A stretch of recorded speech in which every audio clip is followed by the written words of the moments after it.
আশা করি তোমরা সকলে দেখে বুঝতেই পেরেছো আমি কি তোমাদের সাথে শেয়ার করতে চলেছি।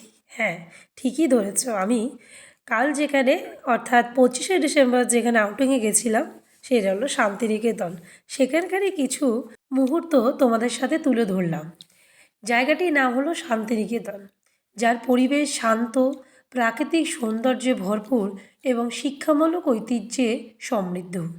এই স্থানটি মূলত মহর্ষি দেবেন্দ্রনাথ ঠাকুর দ্বারা প্রতিষ্ঠিত হয়েছিল, যা কিনা পরবর্তীতে রবীন্দ্রনাথ ঠাকুর দ্বারা অন্যভাবে প্রতিষ্ঠিত হয়, যা এখন বিশ্বভারতীতে রূপান্তরিত হয়েছে। হ্যাঁ, রবীন্দ্রনাথ ঠাকুরই হলেন আমাদের বিশ্বভারতীর মূল প্রতিষ্ঠাতা। শান্তিনিকেতন কথাটির মূল অর্থই হলো শান্তির আবাস, যা কিনা দেবেন্দ্রনাথ ঠাকুর সৃষ্টি করেছিলেন শহর থেকে দূরে, নানা রকম কিচিরমিচির থেকে দূরে এইখানে ধ্যান করার জন্য।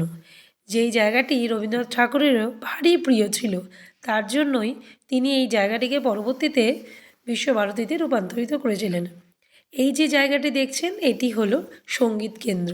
এরকমভাবে বিভিন্ন কেন্দ্র এখানে ভাগ করা আছে, যেমন কলা কেন্দ্র, নৃত্য কেন্দ্র, সঙ্গীত কেন্দ্র, চীনা কেন্দ্র, পাটা কেন্দ্র, সমস্ত ভবন, কেন্দ্র না ভবন। এইটা হচ্ছে ছাতিম গাছের তলা, যা কিনা তিনি গিফটে পেয়েছিলেন। বিশ্বভারতীতে মূলত প্রাচ্য এবং পাশ্চাত্যের শিক্ষার মেলবন্দর ঘটানোর জন্যই প্রতিষ্ঠিত করা হয়েছিল।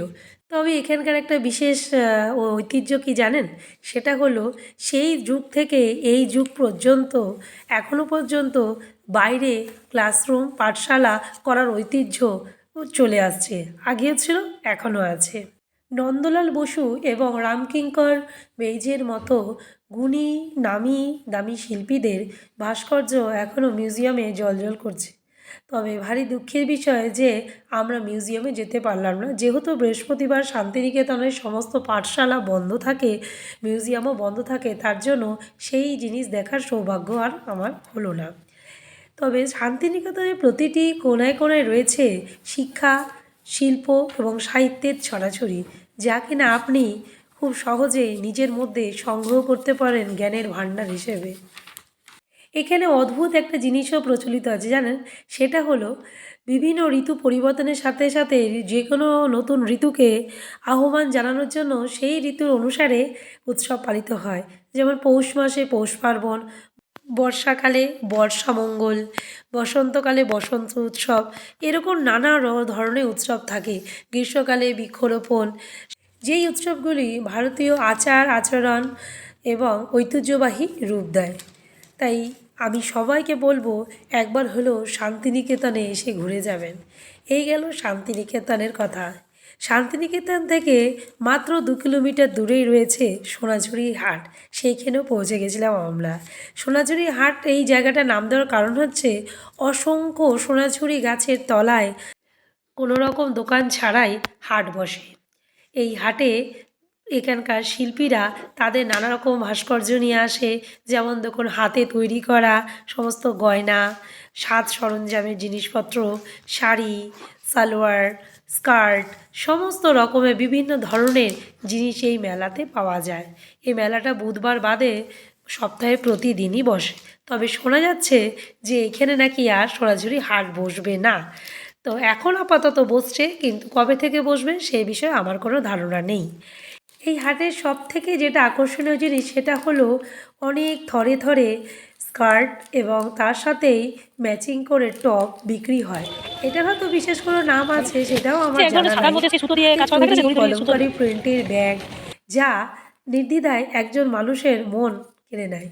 তবে সত্যি কথা বলতে আমি এখান থেকে কিছু সেরকম কেনাকাটা করিনি, কারণ যেহেতু আমার প্ল্যান ছিল পৌষ মেলায় যাব, তার জন্য এখান থেকে সেরকম আর কিছু কেনাকাটা করা হয়নি।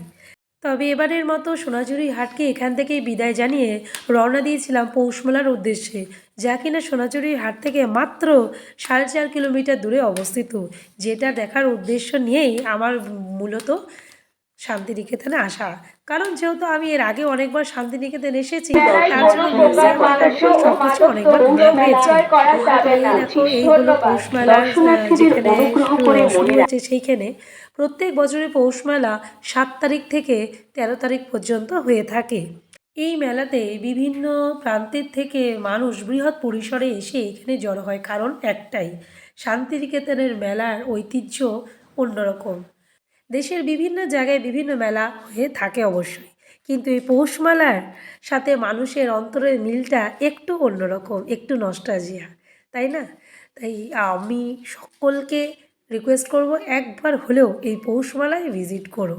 এবছরের মতো তো পৌষ মেলা প্রায় শেষের মুখে, তবুও যে কদিন আছে যদি পারো অবশ্যই একবার ঘুরে এসো এই পৌষ মেলা থেকে। নানা ধরনের জিনিস, নানা রঙের জিনিস, নানা ডিজাইনের জিনিস এই পৌষমেলায় পাওয়া যায়। পৌষমেলা সম্পর্কে যতই বলবো ততই হয়তো বলতে গেলে কম হয়ে যাবে। তাই নিজের চোখে দেখে আসা আর কারোর মুখে শোনার মধ্যে অনেকটাই তফাৎ। তাও আমি যতটা পারলাম তোমাদের সাথে শেয়ার করার চেষ্টা করলাম। এই মেলায় এসে যেটা সবথেকে ভালো লাগে সেটা হলো নানা রকম পোশাক আশাকের বিপুল সম্ভার। নানা রকম মানে তোমার যে সাজগোজের জিনিস সেটারও বিপুল সম্ভার, আর ব্যাগ সে তো বলাই বাহুল্য। ব্যাগের ব্যাপারে কিছু যেন নাই বললাম। দেখো এই bag, clutch bag, hand bag, mobile bag, file, যাই নেবে সব কিছুর মধ্যেই যেন রবীন্দ্রনাথের একটা ছোঁয়া আছে, যা আমাদের অনেক আনন্দ দেয়। তো যাই হোক, ভিডিওটা এই পর্যন্তই, কারণ আমি আর বেশিক্ষণ ভিডিওটা করতে পারিনি, কারণ একটাই, সেটা হলো পৌষমেলা থেকে আমার বাড়ির দূরত্ব মোটামুটি করেও 2.5 ঘন্টা। তাই বাসেরও টাইম হয়ে এসেছিল, দেরি না করে বেরিয়ে পড়তে হবে বাড়ির উদ্দেশ্যে। তার মধ্যে লাঞ্চ করারও ছিল, তাই জন্য আর বেশিক্ষণ দেরি করিনি।